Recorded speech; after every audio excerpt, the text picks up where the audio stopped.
कुंभ और सिखी ध्वज का परस्पर सौहार्द। चुडाला का राजा से आज्ञा लेकर अपने नगर में आना और उदास मन होकर पुनः राजा के पास लौटना। राजा के द्वारा उदासी का कारण पूछने पर चुडाला द्वारा दुर्वासा के शाप का कथन और चुडाला का दिन में कुंभ रूप से और रात में स्थिर रूप से राजा सिखी ध्वज के साथ विचरण। श्री वशिष्ठ जी कहते हैं, रघुनंदन, वे दोनों कुंभ और सिखी ध्वज तत्वज्ञानी तो थे ही, अतः वे परस्पर इस प्रकार की अध्यात्म विषय की विचित्र कथाएं कहते हुए 3 मुहूर्त 6 घड़ी तक उस वन में बैठे रहे। तत्पश्चात वे वहां से उठकर किसी दूसरे शिखर पर जाकर वहां के सरोवर पर तथा आनंददायक वनन में विचरण करने लगे। इस प्रकार उस महावन की उन वन विधियों में वैसा आचरण करते हुए तथा परस्पर वैसी कथाओं को कहते सुनते हुए उन दोनों के 8 दिन बीत गए। तब कुंभ ने राजा से कहा, राजन, आओ अब हम लोग इस पर्वत पर किसी दूसरे वन में चले। राजा ने कुंभ की बात मानकर स्वीकार कर लिया। फिर तो दोनों वहां से चल पड़े और अनेक तरह के वनों, जंगलों, जलाशयों के तटों, सरोवरों, कुंजों, भीषण शिखरों, नदी प्रदेशों, ग्रामों, नगरों, उपवनों, पर्वतीय गोष्ठों, कुंजों, तीर्थस्थानों और आश्रमों में घूमते रहे। वे पूर्णतया शांत तो थे ही, अतः एक ही साथ रहते थे। उनमें स्नेह, सत्व और उत्साह एक सा था।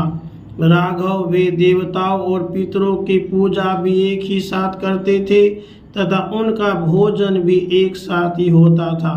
श्री राम, यह अपना घर है और यह नहीं है, ऐसी वैकल्पिक धारणा उन दोनों के मन का कभी अपहरण नहीं कर पाती थी। वे कभी अपने शरीर पर धूल लपेट लेते, कभी चंदन का लेपन कर लेते, कभी भस्म रमा लेते, कभी दिव्य वस्त्र धारण कर लेते, कभी उसे पल्लवों से आच्छादित कर लेते और कभी पुष्पों से सजा लेते। इस प्रकार वे दोनों मित्र साथ साथ विचरण करते थे। कुछ ही दिनों के बाद समचित्तता तथा सत्व की उत्कृष्टता के कारण राजा सिखी ध्वज भी कुंभ के ही समान शोभा पाने लगे। तब मानिनी चुडाला ने राजा सिखी ध्वज को देव कुमार के समान उत्तम शोभा से संपन्न देखकर विचार किया, अब मैं इस कानन में अपनी बुद्धि से सोचकर कुछ ऐसे प्रपंच की रचना करूं जिससे दूसरों को मान देने वाले ये मेरे स्वामी राजा सिखी ध्वज मुझ में रति सुख की इच्छुक हो जाए। यूँ सोच विचार कर कानन कुंडन में बैठी हुई कुंभ वेशधानी चुडाला अपने पति से बोली। कुंभ ने कहा, राजन, मैं स्वर्ग जा रहा हूँ और सायंकाल होते होते वहाँ से निश्चय ही लौट आऊँगा, क्योंकि आपका संग मुझे स्वर्ग से भी बढ़कर सुखप्रद है। अच्छा, आप शीघ्र ही लौटिएगा। राजा के ऐसे कहने पर कुंभ उस वन प्रांत से उड़कर शरतकालीन मेघ के समान आकाश में जा पहुँचे। वहाँ आकाश मार्ग से जाते हुए कुंभ ने राजा के ऊपर पुष्पांजलि छोड़ दी। राजा सिखी ध्वज भी जाते हुए कुंभ की ओर तब तक टकटके लगाए देखते ही रहे जब तक वे उनके आंखों से ओझल नहीं हो गए। उधर आकाश में राजा सिखी ध्वज की आंखों से ओझल होते ही सुंदरी चुडाला ने कुंभ शरीर का परित्याग कर दिया और वह पुनः अपने पूर्व रूप में आ गई। फिर आकाश मार्ग से चलकर वह स्वर्ग के समान रमणीय अपने नगर में जा पहुंची और अदृश्य रूप से अपने अंतःपुर में सुंदरी स्त्रियों से जो खचाखच भरा था प्रवेश कर गई। वहां झटपट सारा राज्य कार्य संभाल कर वह पुनः राजा सिखी ध्वज के समक्ष आ गई, पर आज उसके चेहरे पर उदासी छाई थी। यूं उदास मन कुंभ को सामने देखकर राजा सिखी ध्वज उठकर खड़े हो गए। उनका भी चित्त उदास हो गया। फिर वे आदर पूर्वक कहने लगे, देवपुत्र, आपको नमस्कार है। आप तो उदास से दिख पड़ते हैं। आप कुंभ तो है ना, इस उदासी को छोड़िए और इस आसन पर विराजिए। मित्रवर, जिन्हें वेद्य वस्तु का ज्ञान प्राप्त हो चुका है, जो अपने स्वरूप में स्थित हो गए हैं, ऐसे संत महात्मा लोग हर्ष विषाद जनित स्थिति का उसी प्रकार आश्रय नहीं ग्रहण करते जैसे कमल पत्र जल का। तब कुंभ ने कहा, राजन, जैसे जब तक तिल है तब तक तेल रहता है, उसी तरह जब तक देह है तब तक उसकी अच्छी बुरी दशा भी होती है। परंतु योग से चित्त की जो समता होती है, वही देह की अच्छी बुरी दशाओं द्वारा प्राप्त दुख से रहित होना है। तत्वज्ञानी लोग तो जब तक प्राप्त हुए अंतिम देह का पतन नहीं हो जाता, बुद्धि आदि की समता तथा हाथ पैर आदि के संचालन से तब तक ईश्वरीय विधान के अनुसार समय बिताते रहते हैं। सिखी ध्वज बोले, महाभाग, आप तो तत्वज्ञानियों में श्रेष्ठ हैं। देवता होते हुए भी आपको ऐसी उदासी किस कारण से प्राप्त हुई, यह बतलाने की कृपा कीजिए। तब कुंभ ने कहा, भद्र, जब मैं यहाँ से चला तब आपको पुष्पांजलि समर्पित करके आकाश को लांघता हुआ स्वर्ग में जा पहुँचा। वहाँ पिताजी के साथ महेंद्र के सभा भवन में कर्मानुसार बैठा था। जब सभा विसर्जन का समय आया और पिताजी ने मुझे जाने की आज्ञा दी, तब मैं उठकर वहाँ आने के लिए स्वर्ग से चढ़ पड़ा तथा नभोमंडल में आ पहुँचा।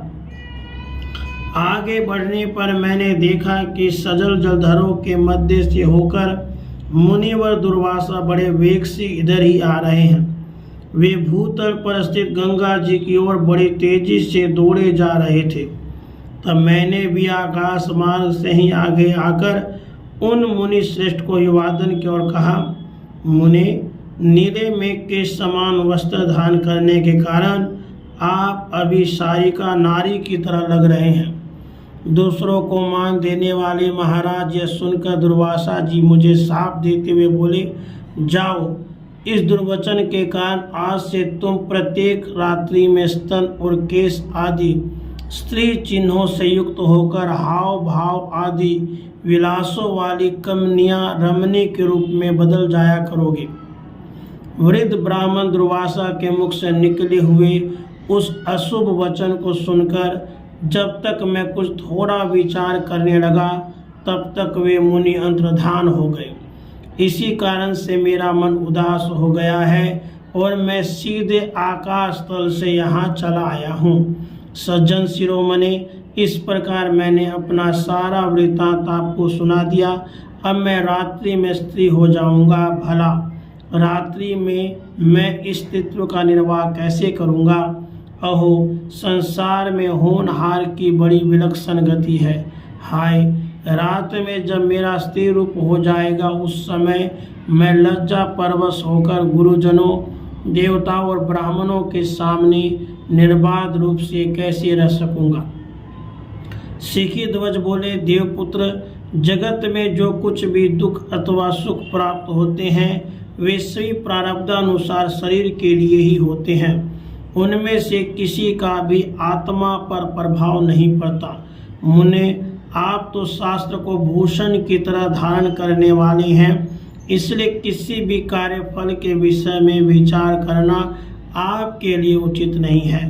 फिर यदि आप जैसे विवेकी पुरुष भी यूँ विचार करने लगेंगे, तो अन्य अविवेकी जनों के खेद नाश का क्या उपाय होगा? मैं तो ऐसा समझता हूँ, खेद का विषय उपस्थित होने पर कुछ खेद उचित वचन कहना चाहिए। इसी अभिप्राय से आपने ऐसा कहा है। श्री वशिष्ठ जी कहते हैं, राघव, उसके बाद जब चंद्रोदय का समय आया, तब उन दोनों मित्रों ने उठकर संध्या वंदन किया और फिर जप कर्म समाप्त करके वे लताओं के एक समूह में जा पहुँचे।